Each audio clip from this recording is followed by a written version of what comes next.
Hi, I'm Steve from the Rooted Podcast, and I hope you can join me every weekday for a 5-minute or less devotional word study or insight into Scripture to add to your day.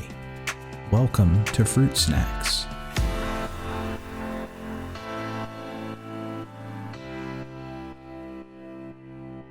Hey everyone. In today's word study, we are going to look at a very common word in church and in Christian circles and in the Bible, and that is the word grace.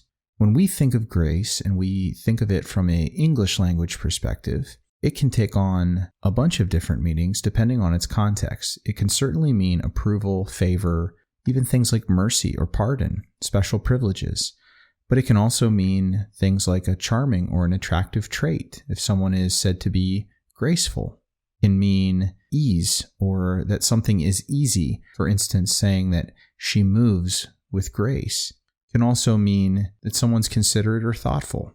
Someone's very gracious. Question for us is that how the Bible uses it? Or does the Bible mean something else when it talks about grace? The Greek and Hebrew words themselves have a lot of overlap with some of the ways that we use it in English.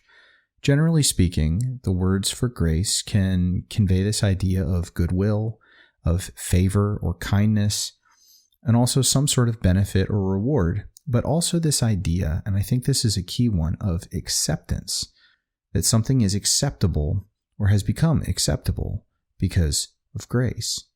I want to look at a handful of New Testament passages that use the Greek word. And the first one is going to be in Romans chapter 6, verse 14. And to summarize, Paul is essentially wanting the Roman Christians to know that while there was a time when they had to submit to sin before they were believers, they are no longer under that system. They have been freed from that obligation because they are under God's favor, His grace. It is God's kindness and His pardon that has allowed them to escape the burden that they were under.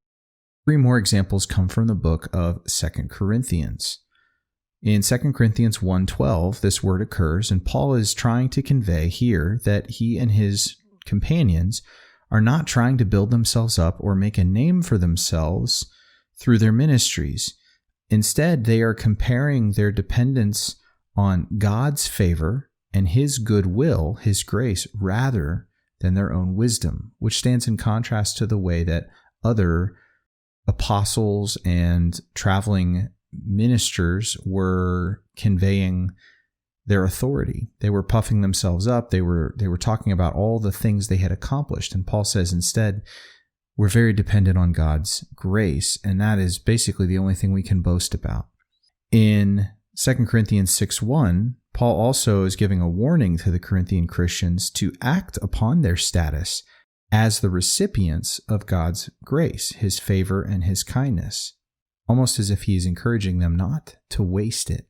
And then lastly, in 2 Corinthians 9:8, we see that Paul wants the Corinthians to stop seeing the limitations of their circumstances and to see what God can do through them instead. God doesn't just give a little. When He gives above and beyond, and it is His desire for us to do the same. Now, if you look at many, many more of the examples of this word grace in the New Testament, you will develop a much more well-rounded picture.